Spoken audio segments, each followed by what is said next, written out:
Léa, cette semaine, tu as été voir une comédie musicale adaptée en film. Tu nous parles de Cher Evan Hansen. Oui, alors, finalement, j'ai changé d'avis ce matin. Ah, d'accord.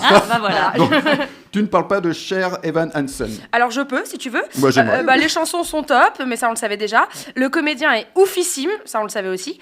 Mais le film n'a pas vraiment d'intérêt tel quel. Il est plutôt long, lent, et les musiques le parasitent, bizarrement. On adapte souvent des films non musicaux en spectacle musical.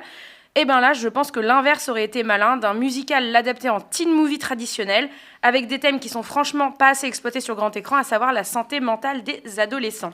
Sans transition à propos de santé mentale des ados, je vais donc finalement vous parler de Scream. Alors pas Scream 5, mais Scream, pas le premier non plus. C'est confus pour vous, oui, ça l'était aussi pour moi avant de voir le film. En fait, on nous présente un requel. Pas un sequel, pas un prequel, ni un remake, ni un reboot, mais en fait un requel. Alors c'est très à la mode, l'exemple le plus qualitatif étant X-Men First Class, sorti en 2011. C'est plutôt intelligent, faire du neuf avec du vieux dedans, mais tout en surprenant le spectateur, car comme ils le disent dans ce nouveau Scream, tout le monde peut mourir dans un requel. D'ailleurs, j'ai toujours pas fini de pleurer Han Solo. À propos de Star Wars, énorme tacle, même pas dissimulé à l'épisode 8, pas cool les mecs, mais c'est probablement le seul défaut de ce nouvel opus de Scream. Et oui, vous avez bien entendu, il remplit toutes les conditions d'un bon slasher, il coche, merci, toutes les cases. Mais t'as mon texte ou quoi ? Non.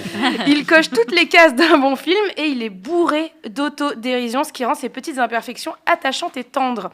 La franchise a toujours été de plus en plus méta pour finalement se perdre un peu avec Scream 4, mais là on revient avec un scénario bien ficelé autour du thème chéri de la saga, à savoir le cinéma. L'hommage au film de genre, certes, aux slashers, aux scary movies, le genre, pas la parodie, mais aussi au cinéma. Art populaire et populacier que les cinéphiles, eux, trouvent noble, peut-on leur reprocher ? Non. Non, si.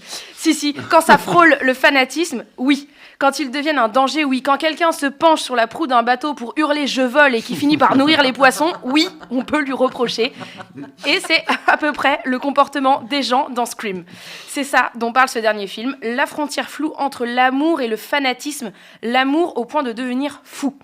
Alors on pourrait tergiverser longtemps sur l'idée de faire un Scream, mais sans Kevin Williamson et Wes Craven. Mais le fait est que c'est fait avec le cœur, avec les tripes. Les tripes, t'as compris ? Oui, j'ai compris.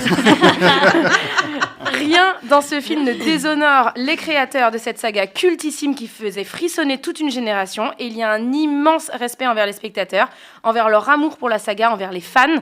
Ça passe évidemment par beaucoup de fanservice, on en fait pas mal en ce moment, et je pense que ça n'est ni un hasard ni à diaboliser.